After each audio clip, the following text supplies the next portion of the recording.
이 이야기는 한적한 시골 마을에서 일어난 사건을 배경으로 시작합니다. 주인공인 철수는 바쁜 도시 생활 속에서 잠시 벗어나고자 오랜만에 할머니 댁을 방문하기로 했습니다. 할머니 댁은 깊은 산속에 위치한 작은 마을에 있었고 그곳에서 며칠 동안 머물며 재충전할 계획이었습니다. 철수가 마을에 도착한 날 오후, 할머니는 오랜만에 온 손자를 위해 특별한 저녁 식사를 준비한다고 말씀하셨습니다. 할머니의 손맛을 그리워했던 철수는 기대감에 부풀었습니다. 저녁 식사가 끝난 후 할머니는 철수에게 마을 주변을 산책해보라고 권했습니다. 철수는 늦은 밤이었지만 시원한 바람을 쐬고 싶어 산책을 나섰습니다. 마을의 공기는 맑고 상쾌했으며 별빛이 쏟아질 듯이 환하게 빛나고 있었습니다. 철수는 마을 중심에서 조금 떨어진 산길로 접어들었습니다. 산길을 걷던 중 철수는 길 옆으로 낡고 오래된 폐가를 발견하게 되었습니다. 호기심이 발동한 철수는 잠시 둘러보기로 했습니다. 폐가 주변은 잡초가 무성했고 집 자체는 사용하지 않은 지 오래된 듯 곳곳이 허물어져 있었습니다. 그런데 그 순간 철수는 누군가 자신을 보고 있다는 느낌을 강하게 받았습니다. 기분이 이상해진 철수는 폐가를 떠나 도로 돌아갈까 생각하던 중 희미하게나마 폐가 안쪽에서 빛이 새어나오는 것을 보게 되었습니다. 설마 누가 사는 거야? 철수는 생각하며 조심스럽게 폐가로 다가갔습니다. 철수는 창문 틈으로 살짝 안을 들여다보았습니다. 그곳에는 희미한 촛불이 켜져 있었고 낡은 식탁 위에는 누군가가 남겨둔 듯한 없어진 자국이 가득한 오래된 수첩이 놓여 있었습니다. 수첩 옆에는 한 장의 사진이 있었는데 놀랍게도 그 사진 속에는 철수의 할머니가 젊은 시절 모습으로 등장해 있었습니다. 한순간 머릿속이 복잡해진 철수는 그곳에 오래 머무르면 안 될 것 같은 불길한 느낌이 엄습했고 서둘러 폐가를 빠져나와 할머니 댁으로 달려갔습니다. 집에 도착하자마자 철수는 할머니에게 폐가와 사진에 대해 물어보았습니다. 그러나 할머니는 철수의 말을 들은 순간 얼굴이 창백해지며 아무 말도 하지 않았습니다. 다음 날 아침, 철수는 이상한 꿈을 꿨습니다. 폐가 안에서 할머니의 젊은 시절 모습이 나타나 뭔가를 말하려 했지만 입에서 나오는 소리는 아무런 의미를 알 수 없었습니다. 깨어난 철수는 그 꿈이 너무 생생해서 기분이 좋지 않았습니다.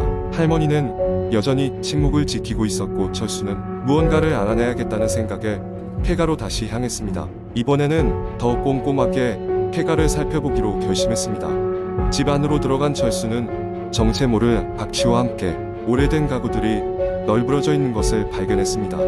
식탁 위에 수첩을 집어들고 철수는 페이지를 넘기기 시작했습니다. 수첩에는 누군가가 쓴 듯한 마을 사람들의 이름과 날짜, 그리고 이해할 수 없는 기호들이 가득했습니다. 그리고 마지막 페이지에는 또 다른 사진이 붙어 있었습니다. 이번에는 할머니와 한 마을 주민이 함께 찍은 사진이었는데 그 주민은 마을에서 실종되었다고 했던 사람이었습니다. 철수는 자신의 발견이 심상치 않다는 것을 깨달았습니다. 할머니가 숨기고 있는 무언가가 분명히 있다는 생각이 들었습니다. 마을에 돌아간 철수는 예전부터 할머니와 친하게 지내온 마을 어르신에게 다가가 이 이야기를 꺼내보았습니다. 어르신은 한숨을 쉬며 철수에게 할머니와 관련된 과거의 이야기를 풀어놓기 시작했습니다. 너희 할머니는 옛날에 이 마을에서 매우 유명한 주술사였단다. 사람들은 그녀의 능력을 두려워하면서도 의지했지. 하지만 어느 날부터 그녀에게 악령이 쓰였다는 소문이 돌기 시작했고 이후 마을 사람들 사이에 불행한 일들이 끊이지 않았단다. 실종된 주민도 그때 실종된 거란다. 충격에 빠진 철수는 미스터리의 진실을 밝히고 싶었지만 이제는 더 이상 할머니에게 물어볼 수 없었습니다. 할머니는 아무런 말도 없이 조용히 그리고 눈물을 흘리며 그저 철수를 바라볼 뿐이었습니다. 결국 철수는 할머니의 무거운 과거와 마주할 용기를 내지 못하고 마을을 떠나 도시로 돌아가기로 했습니다. 그러나 그가 도시로 돌아오는 길, 그의 마음속에는 여전히 자신이 알고 있는 이상한 사실들과 그 이유를 찾지 못한 미스터리가 남아 있었습니다. 때때로 그 밤에 꿨던 꿈의 할머니 모습이 떠오르고 그 미친 듯한 울림과 함께 자신에게 무언가를 경고하는 듯한 목소리가 맴도는 듯한 기분이 들었습니다. 그렇게 철수는 할머니의 집, 그리고 폐가와의 기억을 간직한 채 신비스럽고 오싹한 과거를 뒤로하고 자신의 일상으로 돌아갔습니다. 그러나 평범한 일상 속에서도 그날의 기묘한 사건이 주는 여운은 쉽게 사라지지 않았습니다. 철수는 때때로 어두운 밤 창밖을 보며 그 어딘가에 할머니가 남겨둔 진실이 아직도 이 마을을 어슬렁거리고 있지 않을까 하는 생각을 떨칠 수 없었습니다. 두 번째 이야기. 내 이름은 민수. 어느덧 대학을 졸업하고 사회로 나선 지 2년이 되어가고 있었다. 바쁜 회사 생활 속에서 유일한 낙은 주말에 할머니 댁을 방문해 어릴 적 추억을 떠올리며 여유를 즐기는 것이었다. 할머니는 항상 내 방문을 반기며 맛있는 음식을 해주셨고 따뜻한 이야기로 나를 위로해주곤 하셨다. 어느 늦은 여름날 할머니 댁에 도착했을 때 할머니는 평소와 다르게 조금 어두운 얼굴로 나를 맞이하셨다. 민수야, 요즘 무슨 꿈을 꾸고 있니? 할머니는 갑자기 이상한 질문을 던지셨다. 나는 최근 들어 이상한 꿈을 몇 번 꾸긴 했지만 그것이 특별히 기억에 남는 것은 아니어서 그저 웃어넘겼다. 그날 밤 할머니는 오래된 사진첩을 꺼내며 옛 이야기를 들려주셨다. 사진첩은 집안 곳곳에서 찍은 가족 사진들로 가득 차 있었고 나는 할머니의 젊은 시절 모습과 과거의 부모님 모습을 보며 즐거워했다. 그런데 사진첩 끝부분으로 갈수록 이상한 사진들이 눈에 띄기 시작했다. 사진 속에는 낯선 사람들이 있었고 그들은 모두 비슷한 얼굴로 정면을 응시하고 있었다. 그곳에 있는 사람들은 낡은 의복을 입고 있었고 배경은 어디인지 알 수 없는 어두운 방이었다. 사진 한 장 한 장 넘길 때마다 등골이 오싹해졌다. 할머니는 아무 말 없이 그 사진들을 가리키며 저 사람들은 우리 집의 수호신들이란다. 아주 오랜 세월 우리 가족을 지켜왔지 라고 설명했다.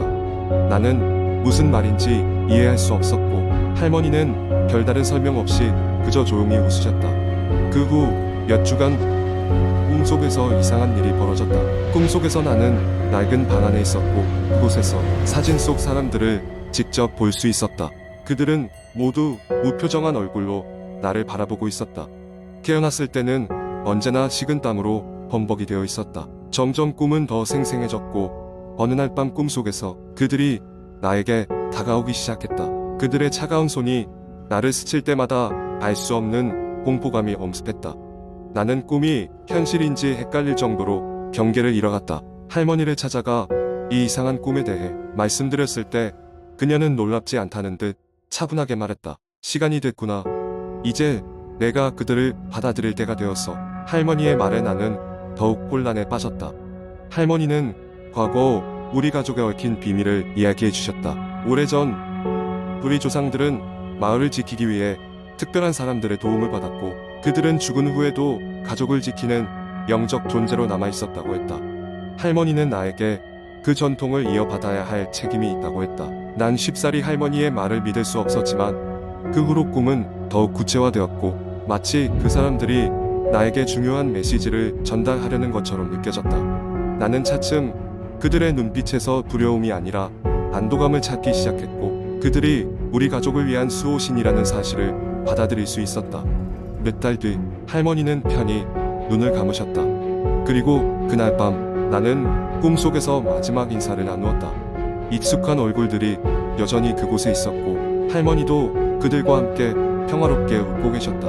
이제는 내가 우리 가정을 지켜야 할 차례였다. 꿈속의 그들은 이제 나에게 두렵지 않은 존재가 되었고 나는 그들을 새로운 가족으로 받아들이게 되었다. 그날 이후 오랜 사진첩은 나의 자부심이자 위안의 상징으로 남아있다. 세 번째 이야기. 나의 이름은 지수. 23살의 평범한 대학생입니다. 서울의 한 대학에서 밤 늦게까지 공부하는 건 이제는 일상이 되었죠. 그날도 예외는 아니었습니다. 캠퍼스의 도서관에서 밤 12시가 넘어서야 공부를 마칠 수 있었죠. 도서관을 나와 기숙사로 가기 위해 캠퍼스를 걸어가는데 밤이라 그런지 주변은 고요했고 가로등 불빛만이 희미하게 길을 밝혀주고 있었습니다.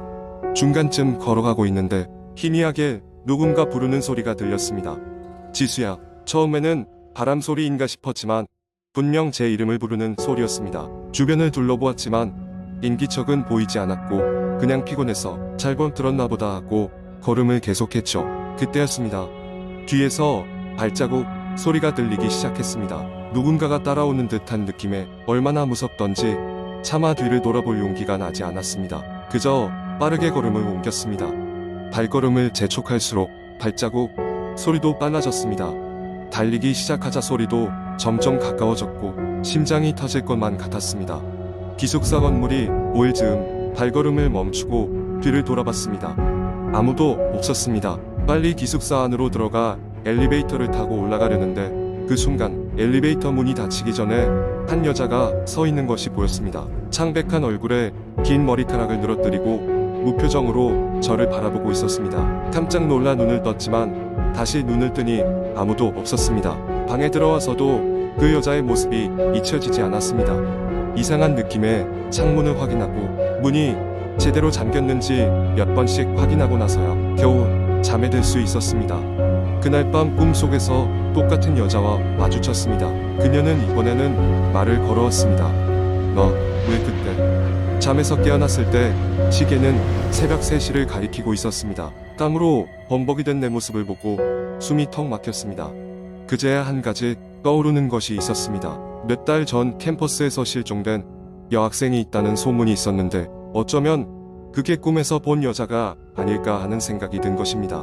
계속되는 꿈은 제 일상을 잠식해갔습니다. 도저히 참을 수 없어서 친구에게 이 이야기를 털어놨습니다. 그 친구는 헛것을 본 거겠지 라고 웃어 넘겼지만 저는 그 이야기가 현실이라는 걸 부정할 수 없었습니다. 며칠 후 친구와 함께 실종된 여학생의 이야기를 찾아보기로 했습니다. 놀랍게도 그녀가 실종된 날이 바로 도서관에서 그 목소리를 들은 날과 일치한다는 것을 알게 되었습니다. 그리고 나와 같은 과에 속해 있던 학생이었죠. 떨리는 마음을 애써 다잡고 그녀에 대해 더 조사하기 시작했습니다. 그녀가 마지막으로 목격된 장소 역시 내가 지나가던 그 길목이었습니다.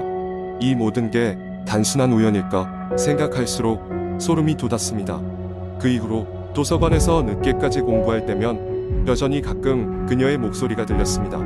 하지만 이제는 두렵지 않습니다. 오히려 저를 위해 무언가 경고하려는 것처럼 느껴졌습니다. 그 후로 나는 캠퍼스를 걸을 때면 그녀가 더 이상 외롭지 않도록 마음속으로 조용히 기도하곤 합니다.